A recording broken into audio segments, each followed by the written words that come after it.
हाँ बेटा जी, अभी अपन ने सैटेलाइट के लिए डिस्कशन कंप्लीट कर लिया। अब प्लेनेट के लिए हम केपलर्स लॉ देखें। केपलर ने ये देखा कि प्लेनेट सन के अराउंड रिवॉल्व होते हैं। केपलर ने ये देखा कि प्लेनेट सन के अराउंड रिवॉल्व होते हैं तो कुछ कंडीशंस को फॉलो करते हैं, उसको उसने लॉ की फॉर्म में दिया। तो Kepler's law for planetary motion. 3 type के लॉ हैं। पहला लॉ लॉ ऑफ ऑर्बिट है, दूसरा लॉ लॉ ऑफ एरिया है, तीसरा law law of time period है। ठीक है, केपलर्स फर्स्ट लॉ और लॉ ऑफ ऑर्बिट। देखिए, this law states that planet revolves around sun. This law states that planet revolves around sun. Planet revolves around sun in elliptical orbit. In elliptical orbit such that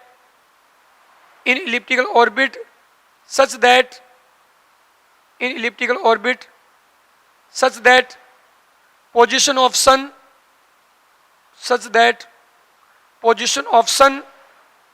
should be at either focus. Position of sun should be at either focus of orbit. Should be at either focus of orbit. Should be at either focus of orbit. बेटा जी, elliptical orbit में 2 focus होते हैं, उसमें किसी एक focus पर सन की position होनी चाहिए। जल्दबाजी में मिस्टेक मत कर देना, इलिप्टिकल ऑर्बिट देखते टिक मत कर देना। ये भी देखना कि सन के लिए क्या बोला है। कई बार वो मिस्टेक करवाने के लिए कह देगा कि प्लेनेट सन के अराउंड इलिप्टिकल ऑर्बिट में इस तरह से रिवॉल्व हो रहा कि सन इलिप्टिकल ऑर्बिट के सेंटर पर। तो सन इलिप्टिकल ऑर्बिट के सेंटर पर नहीं, सन इलिप्टिकल ऑर्बिट के किसी एक फोकस पर। सेंटर ऑफ ऑर्बिट तो यहां कहीं है, ये एक फोकस है, दूसरा फोकस। तो सन की पोजीशन किसी एक फोकस पर हो, इसलिए बोला इसको law of orbit. Kepler's second law, जिसे लॉ ऑफ एरिया भी बोलते हैं। लॉ ऑफ एरिया क्यों बोल देते हैं लॉ ऑफ एरिया? ये देखो, ये प्लेनेट सन है, तो ये लाइन ज्वाइनिंग है प्लेनेट और सन की। प्लेनेट जैसे जैसे आगे जाएगा वैसे वैसे ये लाइन ज्वाइनिंग को एरिया कवर करेगी। तो ये लाइन ज्वाइनिंग जो एरिया कवर करेगी, वो एरिया कवर करने की रेट कांस्टेंट होगी। एरिया कवर करने की रेट कांस्टेंट होगी, जिसको एरियल स्पीड भी कहेंगे, इसलिए इसको लॉ ऑफ एरिया बोलते हैं। लेकिन ये प्रूव होता है एंगुलर मोमेंटम कंजर्वेशन से। तो पहले बात कर ले एंगुलर मोमेंटम की, कि भाई प्लेनेट है वो सन के अराउंड रिवॉल्व होगा तो एंगुलर मोमेंटम कांस्टेंट रहेगा। क्यों? क्योंकि ग्रेविटेशनल फोर्स सेंट्रल फोर्स है, इसके इफेक्ट में रिवॉल्व हो रहा है। तो लिखे as planet revolves around sun, as planet revolves around sun, as planet revolves around sun in elliptical orbit under the effect of gravitational force, which is central force, so angular momentum of planet remains constant. So angular momentum of planet remains constant. तो V maximum वहां होगा जहां R minimum होगा, और V minimum वहां होगा जहां R maximum होगा। तो यहां से V maximum upon V minimum का रेशियो बनेगा वो R maximum upon R minimum. जैसे ये ऐसा हो,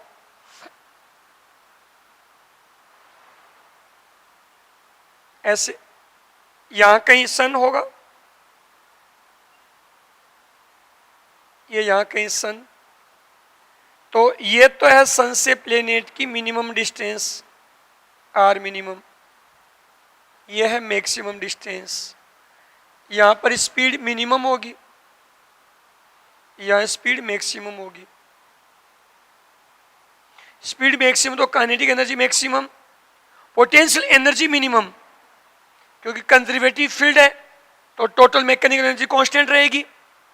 यहां स्पीड मिनिमम है तो काइनेटिक एनर्जी भी मिनिमम और potential energy maximum, potential energy maximum. तो ये मिनिमम डिस्टेंस पर स्पीड मैक्सिमम और मैक्सिमम डिस्टेंस पर स्पीड मिनिमम, ये एंगुलर मोमेंटम कंजर्वेशन के अकॉर्डिंग बोला।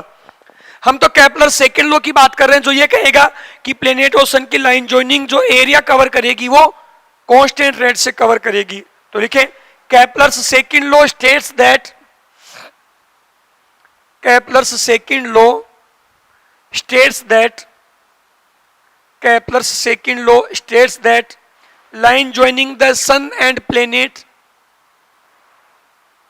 Kepler's second law states that line joining the planet and sun covers equal area in equal time interval, covers equal area in equal time interval.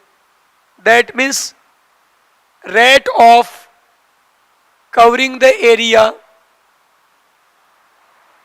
that means rate of covering the area, bracket में कह aerial speed, that means covering the area by this line joining is constant, that means covering the area by this line joining is constant, by this line joining is constant। Same time interval में same area cover होगा, जैसे ए से B तक जाने में T1 time लगता है और ये सी से डी तक जाने में मान लो T2 टाइम लगता है। तो ये T1 T2 इक्वल होंगे तो ये कवर्ड एरिया इक्वल होंगे, T1 ज्यादा होगा तो ये कवर्ड एरिया ज्यादा होगा, T2 ज्यादा होगा तो ये कवर्ड एरिया ज्यादा होगा। तो एरिया कवर करने की रेट कांस्टेंट होगी। तो यहां से हम कहेंगे if T1 equal to T2, तो फिर area of region AOB equal to area of region COD, area of region AOB equal to area of region COD। T1 greater है, T1 ग्रेटर है तो ये एरिया भी ग्रेटर होगा,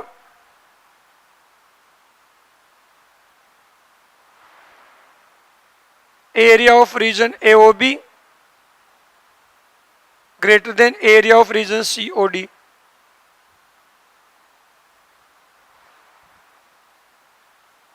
area of region COD। और यदि T1 लेस है तो एरिया लेस होगा, तो area of region AOB less than area of region COD। Area of region COD, COD region का एरिया। ठीक है, अब ये रिजल्ट आ कैसे जाता है,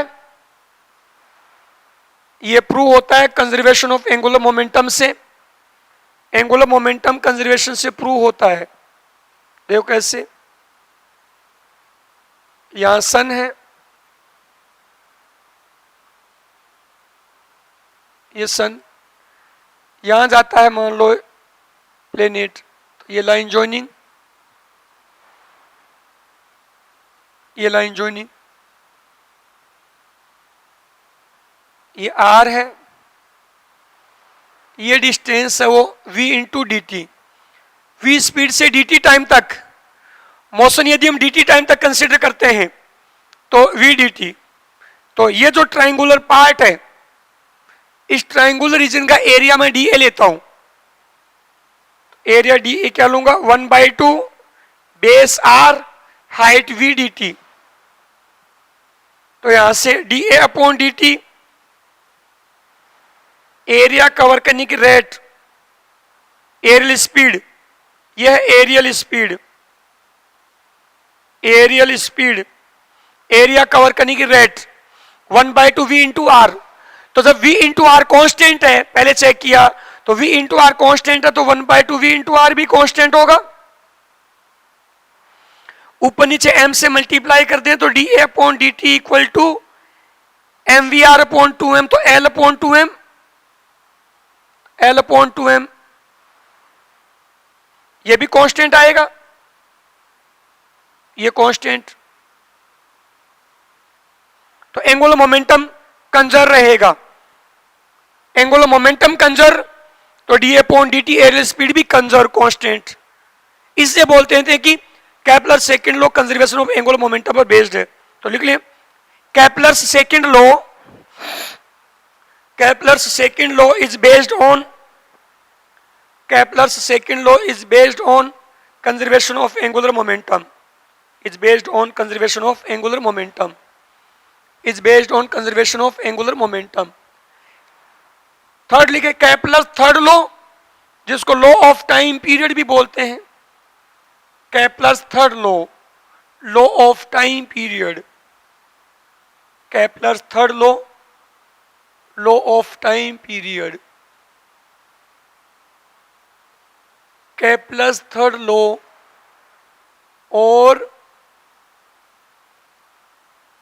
law of time period, law of time period, law of time period लिखे। This law states that, this law states that square of time period of revolution, square of time period of revolution is proportional to, is proportional to cube of, is proportional to cube of semi major axis, is proportional to cube of semi major axis, is proportional to cube of semi major axis, semi major axis of elliptical orbit, cube of semi major axis of elliptical orbit. ये बेटा जी T square proportional A cube. अब इसमें ए अपन क्या put कर सकते हैं, ये डिस्टेंस आर मैक्सिमम, ये डिस्टेंस आर मिनिमम, तो R maximum plus R minimum equal to 2a। तो यहां से ए क्या पुट कर सकते हैं अपन, R maximum plus R minimum upon 2। तो यहां से बोल सकते हैं कि T square proportional R maximum plus R minimum by 2 का होल क्यूब। ये time period of law of time period की बात हुई।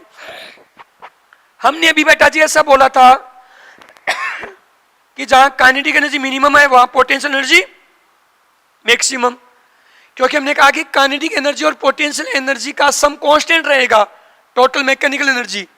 अब वो टोटल मैकेनिकल एनर्जी कांस्टेंट होगी, वो होगी कितनी, ये होगी बेटा माइनस जी सन का मास, प्लेनेट का मास अपॉन 2a, ए क्या सेमी मेजर एक्सिस।